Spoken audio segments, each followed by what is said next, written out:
have a problem.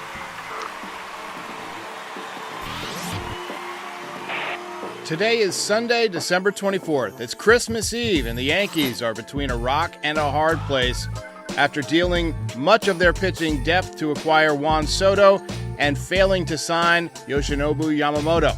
They now face the dreaded problem every team hates to face. Where the hell are they going to get those innings from? The prices are going up. Live from Studio 2, it's a Christmas Eve edition of NYY Recaps. Welcome to Yankee Stadium. New York City. Just when they thought I was out, they pull me back in. How's it going, everybody? You should be able to hear me a little bit better now. Let me know if the audio is messed up. We are testing out Studio 2, something I've been working on for the last couple of years. I just added a new camera. I've got a lighting guy coming on Tuesday to try and help me light it a little bit better, and might do some different camera lenses and all that stuff. Frankie Baseball says, Merry Christmas to everybody except Yamamoto. I like it. I don't have any sound effects for you today. Oh, kitty, quit it. But, we're working on getting this studio just as ready as the other studio. So, Lori C says the sound is all good, so let's get started. Sorry about the little false start there. Hey, new studio, new problems. We're figuring it out. Got a cat here driving me nuts. I need to get a wall put in, but the problem is if you have a home, I'm sure you know that it's impossible right now to get a contractor. I've been trying forever to get a contractor set up in here.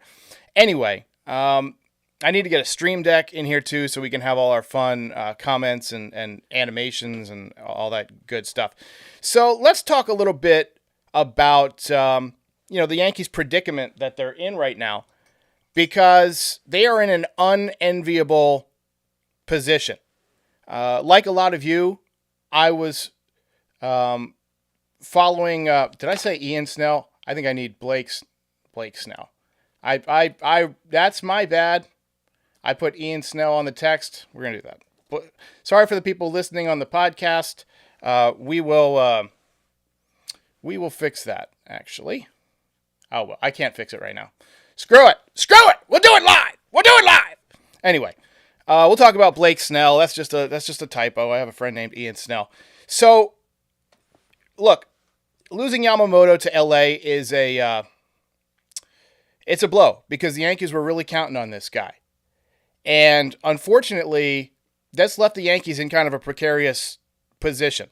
They're kind of stuck between a rock and a hard place right now. There's not a lot of great options in terms of starting pitching. Obviously, Japan is closer to California than New York is. There's nothing we can do about that. We see a lot of guys from Japan go to the West Coast. Ichiro went to the West Coast. Hideo Nomo, Kazuhiro Sasaki, that great closer for the Mariners. As we got a cat here making a debut here. Matsui, Senga, Tanaka. These guys are outliers that were okay pitching on the East Coast. But it seems now like by default, LA is going to be the new mecca for Japanese players. You got Shohei, you got Yamamoto. They're going to be on every TV in Japan. There's a stat I heard the other day that the World Baseball Classic finale was on 97% of households in Japan. You tell me those people aren't going to tune in now to Dodger games? Dodgers are going to make a lot of money off of that. So, as I see it, the Yankees have several options. I know it says Ian Snell on the screen, but it's Blake Snell in case you're just joining. I screwed that up. I'll fix that. That's one of the things I need to adjust for, and that's one of the reasons I wanted to run kind of an off-season test from this studio, is to know what I need, and I need to have my keyboard over here so I can fix stuff. But Jordan Montgomery, obviously the name that a lot of people are talking about right now. I've seen a lot of people bringing him up. Yankees might bring him back. I wish they had never traded him in the first place. That would make it a lot easier on the Yankees right now. I understand why they did it. They needed a center fielder. And it's interesting how the two guys have gone in different directions once they left, or, once the trade happened. Harrison Bader had a pretty good postseason with the Yankees in 2022, but he's been injured the majority of his time since the trade. Ended up getting moved to the Reds in late August. Meanwhile, Jordan Montgomery started throwing his fastball more. It led to a lot more immediate success.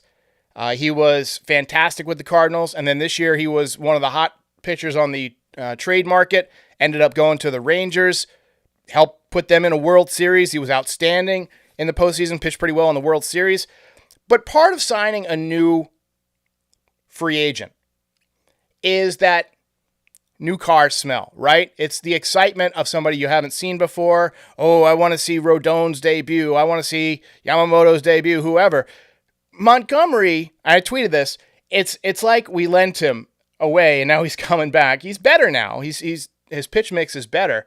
But it's like you let your friend borrow your favorite leather jacket 2 years ago, and now they're, bringing it back, but it smells like cigarette smoke. It's got a little tear, whatever. It's, that's just kind of, that's the analogy I go to. But does he make you better? Obviously he does. He starts over 30 times per year. He's been incredibly consistent the last couple of years. And he's going to be expensive. $180 million at least. Aaron Nola got $172 to go back to the Phillies. I think Montgomery's going to be in that range. There have been talks that his comp, in terms of contract, is Carlos Rodon. He got $161 million. So you're talking $160 to $180 million, probably north of that because of the people who missed out on Yamamoto still being in it. The Giants are going to be in it. The Red Sox are in it. The Phillies are in it. The Blue Jays are in it. Doesn't sound like he's going back to the Rangers. Frankie says, sorry, I forgot to give your jacket back. Oh, hey-oh. So, does he make you better? Absolutely. Would he want to come back after the Yankees traded him? Maybe not. I'm sure if they offered the most money, he would, or would at least consider it strongly. But he wasn't happy about being traded, and I wouldn't blame him if he didn't want to come back. His wife is a doctor in Boston, so Boston's going to be in it. I do think that he's an East Coast guy now, and I could see him coming back to the East Coast. Yankees, Mets, Blue Jays, Red Sox. Probably not the Orioles, although I think he would pitch well with the Orioles because they have that deepened left field dimensions now. So, we'll see. One thing that I can tell you is that he's good friends with Eric Kratz, who I work with every day on Foul Territory. So if Montgomery does sign back with the Yankees, I'm just going to put it out there, Kratzy, I'm going to put in a word. I'm going to try and pull some strings. We're going to get Jordan Montgomery on the show. And as the president of Montgomery Nation, I believe that would be a great success. So I've also seen a lot of Yankees fans talk about Blake Snell. He's another West Coast guy. Apparently the Giants are very interested in him. Here's my problem with Blake Snell, other than spelling his name wrong on the screen. He essentially pitches like Clark Schmidt does. He gives you 5 or 6 innings, throws a ton of pitches, a lot of deep counts. But unlike Clark Schmidt, he usually gets out of the game before he gives up that big 3-run home run. Got 2 Cy Young awards, so he can be effective. But he walks a ton of guys, throws a ton of high-stress pitches. And when I look at him, I see another version of David Price. And for those of you who are old enough to remember watching David Price come up with the Rays, pitched in Boston, ultimately ended up with the Dodgers, he was a guy that would just throw a million pitches. Usually pretty effective, but a lot of deep counts, a lot of foul balls, max effort. I think Blake Snell is going to be the same kind of pitcher over the next several years. And I think that's a recipe for somebody's arm essentially falling off like David Price's did. So, to quote Zero Dark 30, it's biology, bro. So I'm not very high on Blake Snell. Another guy that we've got to talk about, obviously, Frankie Montas, does not have that new car smell either. In fact, he smells really bad. His tenure with the Yankees was not great. My dad told me the story about how his friend vomited in the air conditioning manifold or the heat manifold in his truck one year, and he never could get the vomit smell out of his truck. That's kind of how I would feel about Frankie Montas. I'm never 100% gonna trust him. And my first car was a 97 Thunderbird. It was in immaculate condition, and about a month after I got it, I hit a mailbox, and I bent the frame, and it was never the same. It shimmied a little bit. It wasn't totaled, but it was just never quite the same. To me, Frankie Montas would be like driving that smelly truck or driving that Thunderbird again. We were excited to get him, but shoulder injuries are the worst thing you can have for a pitcher. The shoulder is a lot more mysterious than the elbow. Doctors can fix an elbow. Tommy John surgery has a pretty good recovery rate these days, and they're even getting different ways to do like the brace procedure now, which isn't as invasive. By the way, good news on Jason Dominguez. Sounds like he could be back way ahead of schedule early on in the season, maybe May. So stay tuned for that. But look at guys like Greg Bird or Miguel Andujar, even non-pitchers. Once you have that shoulder injury, the shoulder surgery, it's never the same. Michael Pineda, another guy to talk about. Just never was the same after that labrum surgery. Does that mean that Frankie Montas will never recover? Absolutely not. He might shock us all. I'm not going to pay out the ass for Frankie Montas. If he wants to come at a low cost, I'm talking $5 million, sure. But if he's going to get $5 million from the Yanks, you can bet that Steve Cohen from the Mets will give him 10. You can bet he will pay more for Frankie Montas because he can. Trevor Bauer, another guy who I've seen a lot of Yankees fans want to pivot to. And at this point, you know what? I'm on board. It seems like he got railroaded a bit, and maybe pitching with a chip on his shoulder in New York is the way to go. Ross says, hard pass on Frankie Montas. This is where I would play the wholeheartedly agree. ELT in Japan says, Japan has a lot lower rates of Tommy John surgery for pitchers. It's an excellent point. In Japan, they throw a lot more. They teach these guys to throw into long toss at a very young age and to just do it over and over again. So, yeah, you end up with... And also, they pitch once a week in Japan. Here, you're on a 5-day rotation. There, you're on a 6-man rotation, and you get a day off. So, that could be a factor. But the Yankees should... the major leagues should definitely look into expanding the roster in such a way that more teams can use a 6-man rotation. I think that would cut down on a lot of the injuries, especially with the pitch clock. But John Smoltz said the other day, you get guys these days throwing 100 max effort every pitch, they're going to break. Doesn't matter, how long the pitch clock is. And they're shortening the pitch clock this year. But let's get back to Trevor Bauer. He got railroaded a little bit. There's that beef between him and Garrett Cole in college, but that's a long time ago. I can't remember what beefs I had in college, and if I didn't have somebody reminding me like they remind Garrett Cole or Trevor Bauer, you probably wouldn't even remember it at this point. But the more I think about it, he might be the best option in free agency right now, and he's a 34-year-old righty who hasn't pitched in the major leagues in 2 years. So that just tells you the state of what the Yankees' options are right now in terms of free agents. When it comes to trades, there are two main candidates that we know of. Dylan Cease of the White Sox and Corbin Burns of the Brewers. There's a lot to like about both of these guys. We can talk about Corbin Burns first. Another one-year rental represented by Scott Boras. Undeniably fantastic stuff. I mean, fantastic stuff. He had a 2.43 ERA in 2021. One thing worth noting is that his ERA has gone up the last couple of years in a row, so trending in the wrong direction. Also, the strikeouts have come down. He is a great guy. I've edited multiple interviews with him over the last few months. I think he would be a great fit for the Yankees. Just his his general attitude, his demeanor, I think would be a good fit, good clubhouse guy. But he also said last week that he's not going to do the trade and extension thing that Tyler Glasnow did. He is not going to sign an extension. He's going to hit free agency. He's another Scott Boras client. I would expect him to get $250+ million somewhere from somebody. I don't think it's going to be the Yankees. So I can't see them making this move. And, Scott Boras, we're going to be dealing with him with Juan Soto anyway. So it'd be interesting to see how that shakes out. He is from Bakersfield, California, so don't be surprised if he goes to the West Coast also. Giants, like we mentioned with Snell, desperate to add pieces and become a contender again.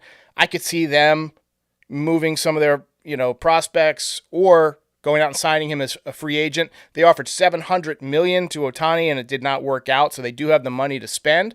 San Diego has money problems right now, but if they're able to get a new TV deal, I could see them being major players for Burns as well.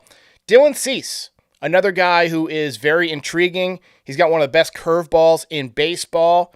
He didn't have a great year this year, but was pitching for an absolutely atrocious White Sox team. I think a change of scenery will do him well, just as it did Lance Lynn. One thing that Ken Rosenthal said recently, and I'll ask him about it if we're able to get him on in January, which is the plan, is that the Yankees are looking for innings. He mentioned guys like Lucas Giolito, but I think Dylan Cease is a good option. He's made 32 starts 3 years in a row, and he's thrown over 160 innings in each of those 3 seasons. So, there's your reliability factor, and that goes to Jordan Montgomery too. He's been very reliable since he came back from his Tommy John surgery. Now, Burns obviously going to be a free agent after the season. Dylan Cease has 2 years of control. So not only would you have him for 2024, but 2025 as well. That's assuming he doesn't get Tommy John surgery in the first week of spring training, as seems to be par for the course for Yankees that get acquired. I think the 2022 trades, I think all of them ended up having surgery. Efros, Montas, Benintendi. Trying to think, who else did they get? Those are the 3 guys. Trevino, the relief pitcher, ended up getting surgery. So everybody had surgery. It's wild. So last guy we got to talk about is Shota Imanaga. I did a podcast about him a week ago in which I expressed that I'm skeptical about him. He doesn't throw very hard, 91.8 miles an hour average fastball. 60% of the strikeouts came on fastballs in Japan. Extreme fly ball pitcher. That is simply not going to cut it in the major leagues. Just not going to cut it. I think he would give up 27 to 30 home runs in America. And Nick, joining late, says, who is Ian Snell? Yes, I wrote Ian Snell. I meant Blake Snell. I fucked up. It happens. That's part of doing a live show. I was concerned with getting a whole new studio thing. And I have a buddy named Ian Snell. I think there might be a major league player named Ian Snell too, but I have a buddy named Ian Snell. So I also have a friend named Rob Thompson. And so when the Yankees had their coach, Rob Thompson, he's also the Phillies manager now, I would spell it wrong because Rob Thompson has no P, but my buddy Rob Thompson does. So I would transpose those a lot. Just one of those weird brain things. I have a tiny brain. I'm very dumb, whatever. But extreme fly ball rate in Japan for Imanaga. Just don't think that would play very well with the Yankees. So to me, the number one option of these guys is Jordan Montgomery, but I'm not going anywhere near $180 million for 6 years for him, which is what it sounds like he wants, 6 times 30. Unless he wants to spread it out over 15 years or something. I just don't see him being that kind of pitcher. I can see him being, decent for the next several years, but I don't know, man. I don't know about $30 million. And it also surprises me that I'm saying this, but I think that Trevor Bauer is a nice option. Just rehabilitating him a little bit in New York, letting him pitch with that chip on his shoulder, I think could be a nice fit. NYY News numero Ruben says Ian Snell also played for Team Puerto Rico. It is what it is. I screwed up. But Mike Rocky says Imanaga gives up way too many home runs. Yeah, that's a problem with these Japanese pitchers. The fastball is very straight. When Matsui came over to America, he said that the biggest issue for him was the two-seamer, because Japanese pitchers don't throw the two-seamer. He throws a straight four-seam fastball, and it's not very fast. Tops out at about 94. Decent little curveball.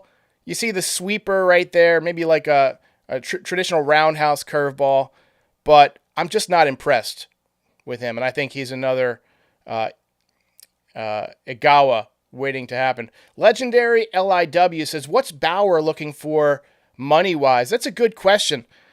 I think he just wants to get back in Major League Baseball. I really think he just wants to get back in Major League Baseball. So I think you could probably get him on a team-friendly deal. I bet he would take 1 year, $10 million. So, all right, guys. I just wanted to run a little test of Studio 2 here. We're going to have a lot more watch parties from this studio this year. It's easier, obviously, a much more comfortable chair. I got my big screen TV in front of me. We'll have other people on, obviously, to do various guests and so forth. We got another chair right here. I'm getting probably another camera put in over there, so that way we can have 2 cameras in the studio, go back and forth a little bit.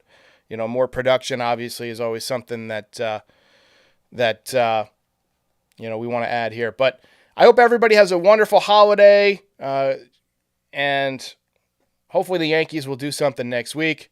As for me, I'm going to take a couple of days off, enjoy my holiday, let my mind rest, let my body rest. This Yamamoto saga took a lot out of me. Until then, we'll see you next time.